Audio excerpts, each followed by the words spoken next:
But it's good to be here today. Do what I can. As you can see, the presentation is titled "We Are Thorough Covingtonians: The Devou Family and Their Gift to North Kentucky." Most of you will be familiar with Devou Park. I don't know how many people actually remember the family themselves, as they haven't been really active in this area since about the 1920s, 1930s.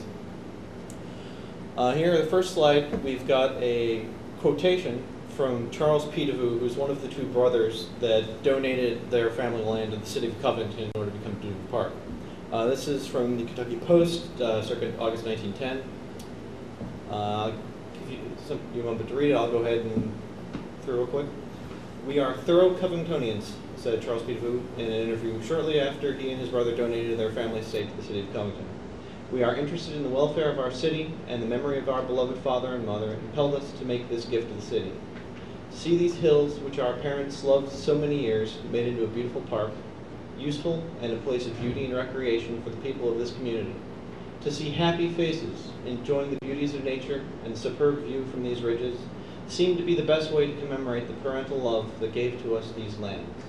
The park will be a source of pride, not only to Covington and its sister cities in northern Kentucky, but it may be made one of the great attractions to the city of Cincinnati, and that is what we hope to see." Here's a brief overview of the Devou family. I've been working on their genealogy for about a year to 2 years currently. I have some more information than this, but it's not really concrete yet. They're a slippery bunch.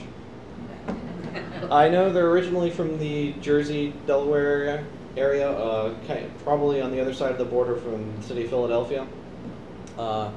Isaac Devou is the furthest back I have it so far. Samuel Devou and his wife Alice C. Paul Devou were the first Devou family to arrive in the Cincinnati area. I'm thinking probably around the 1820s. Samuel himself is a veteran of the War of 1812.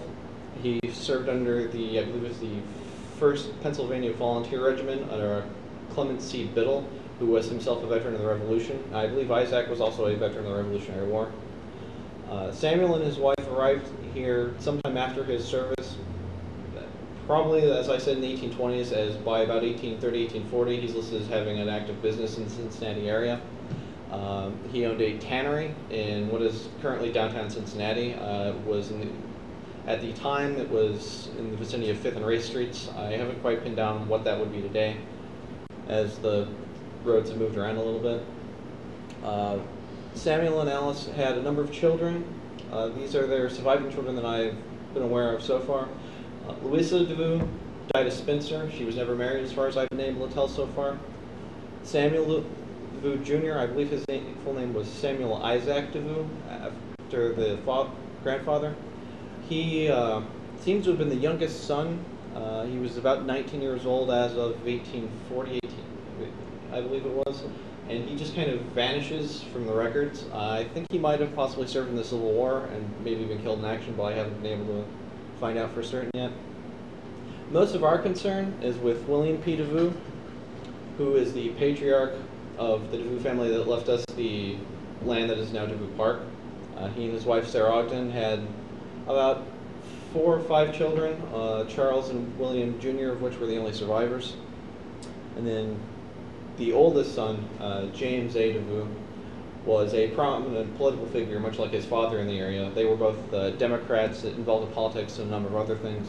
I know James was a captain on one of the steamboats. Yeah, he met one of his 2 wives through that. He was also a customs official, and he sold insurance. Most of what we want to talk about is going to be William and his children, though.